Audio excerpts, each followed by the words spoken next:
목이 매일 아프고 어깨, 팔 통증, 손저림, 손 부종이 생기는데도 막상 MRI는 정상이라고 하는 경우가 많습니다. 혹은 MRI상 문제가 있어 신경 차단술을 받았는데도 증상의 호전은 전혀 없거나 혹은 일부만 있는 분들이 계시죠. 이런 경우는 목 디스크보다는 사각근 쪽이 안 좋은 분들일 가능성이 높습니다. 물론 손, 팔까지 증상이 나오셨다면 상지 신경 쪽도 안 좋아지는 중이겠죠. 사각근은 여기에서 보이는 것처럼 목을 형성하는 근육 중에 하나로 사각근 사이에서 신경 다발이 나오게 됩니다. 그냥 봤을 때는 다른 근육에 덮여서 보이진 않지만 고개를 옆으로 돌리면 흉쇄유돌근 뒤쪽으로 근섬유들을 관찰할 수 있어요. 이 근육들에 문제가 생기면 신경이 그 안쪽에서 씹히게 되면서 신경 증상을 내게 됩니다. 그럼 어떤 증상이 나오느냐? 근육통은 물론이고 목 디스크와 똑같은 증상이 나올 수 있습니다. 첫 번째, 근막 통증. 목이 항상 뻐근하거나 어깨가 짓누르는 느낌, 팔 쪽이 뻐근하거나 손가락, 가슴 쪽이 뭉친 것 같은 느낌이 나올 수도 있어요. 여러분들이 많이 보신 견갑골 안쪽의 통증,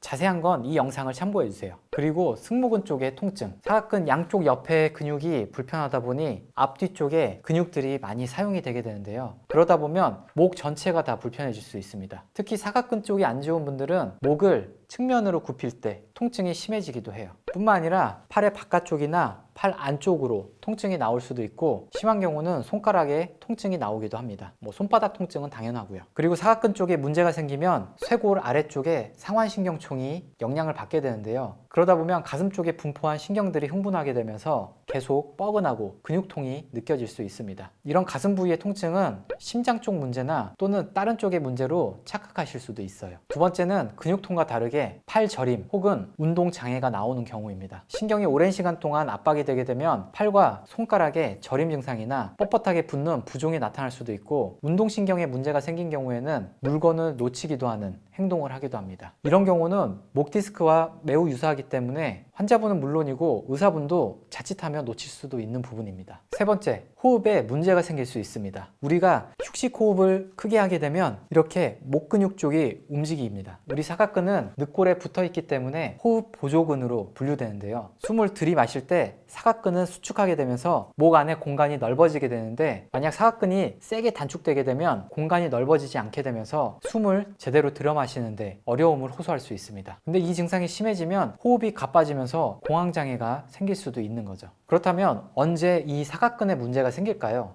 첫 번째는 외상입니다. 여러분들도 잘 아시겠지만 교통사고가 났을 때 목에 갑자기 힘이 많이 들어가게 되는데요. 사고 후에는 잘 모르지만 그 뒤에 근육의 긴장도가 올라가게 되면서 사각근까지 단축이 되게 될 수 있습니다. 그리고 두 번째, 사각근 근육을 단축시키는 동작이겠죠. 우리 왜 어부들이 이렇게 그물을 잡아 올릴 때 혹은 장시간 동안 손을 들고 작업하는 일을 할 때 이렇게 사각근에 긴장이 되게 되는데요. 일하는 동작 이외에도 운동하는 자세 중에 바벨 로우라고 하는 동작이 있습니다. 이렇게 팔을 많이 쓰는 동작을 할 때 힘을 주다가 잘못하게 되면 사각근 쪽에 단축이 오기 쉽습니다. 세 번째, 잘못 주무시는 자세. 대부분은 맞지 않는 베개를 사용하는데요. 너무 높거나 낮은 베개를 사용할 경우 이런 쪽에 긴장도가 높아질 수 있습니다. 뿐만 아니라 옆으로 누워 자는 자세가 정말 안 좋은데요. 이런 사각근은 그림에서 다시 보는 바와 같이 되게 작은 근육이거든요. 머리 무게를 지탱할 수 있는 근육이 아닙니다. 근데 옆으로 자게 되면 측면에서 계속 힘을 받게 되면서 사각근의 긴장도가 매우 커집니다. 한번 이렇게 옆으로 누우셔서 고개를 살짝 띄워보세요. 옆쪽 근육에 힘이 엄청 많이 들어갑니다. 나는 하늘 보고 자는데? 라고 하는 분들 중에서도 이쪽이 아픈 분들은 자는 동안에 많이 뒤척이실 확률이 매우 높습니다. 그리고 마지막으로 목이 아프다 보니까 스트레칭을 최대 범위로 너무 무리하게 하는 분들 혹은 마사지를 너무 세게 계속 누르고 있는 분들은 사각근이 더 아파질 수 있으니 너무 자극을 주지 않는 게 좋습니다. 자, 그렇다면 이렇게 목, 어깨, 손팔 저림이 있는 분들 중에 목 디스크는 아니다 라고 하는 분들 스트레칭을 알려드려야겠죠. 사각근 스트레칭을 검색해보면 엄청 많은 영상들로 나와 있습니다. 근데 사각근이 아까 말씀드렸다시피 매우 예민하고 약한 근육이에요. 계속 마사지를 세게 하고 더 뻐근하다 싶어서 손이 가고 하다 보면 나중에는 손만 대도 찌릿찌릿해집니다. 또한 말씀드린 대로 최대 범위로 계속 스트레칭을 하다 보면 사각근의 섬유들이 손상을 받게 되고 유착 및 섬유화되어서 신경을 더 자극하게 될 수 있어요. 물론 사각근뿐만 아니라 경추에서 나오는 신경들도 이런 센 장력들에 버티지 못하고 타박을 입고 손상을 입기도 쉽습니다. 그럴 때는 이 스트레칭 방법대로 해주세요. 저희 채널을 보시는 분들은 다 아시다시피 견갑골 통증이 있을 때 하던 스트레칭 방법입니다. 자, 여러분 여러분, 사각근을 쉽게 짚으려면 목 옆에를 봐주세요. 목 옆쪽에 상하의 중간, 그리고 앞뒤의 중간 부위 한가운데를 눌러보세요. 그러면 상하 좌우 딱 중간의 부분을 한번 눌러보면 대략적으로 거기가 중사각근입니다. 중사각근보다 살짝 앞쪽으로 움직이면 전사각근이고 살짝 뒤로 옮겨가면 후사각근입니다. 이 사각근에 손을 이렇게 대주시고 고개만 까딱까딱 해주세요. 만약에 나는 앞쪽에도 좀 불편한 것 같다 하는 분들은 살짝 전사각근으로 옮겨가서 까딱까딱, 만약 후사각근은 뒤로 약간 까딱까딱 해주셔도 돼요. 이렇게 15초씩 해주시고 5회 정도 반복해주면 됩니다. 이때 너무 큰 범위로 이렇게 고개를 크게 움직이거나 아니면 손을 세게 압박해서 하는 거를 주의해주세요. 만약 이렇게 스트레칭 하는데도 통증이 심하게 나타난다면 그냥 멈추시는 게 좋습니다. 그럴 때는 스트레칭보다는 치료가 필요한 영역입니다. 오늘은 목 통증은 물론이고 어깨, 팔 통증 저림, 심한 경우는 호흡 문제나 앞쪽, 가슴 통증까지 일으킬 수 있는 사각근에 대해서 알아봤는데요. 참 예민하고 어려운 근육 중에 하나입니다. 만약 주변에 이 영상과 비슷한 증상을 호소하시는 분들이 계시다면 영상을 공유해 주세요. 그럼 지금까지 페인랩이었습니다.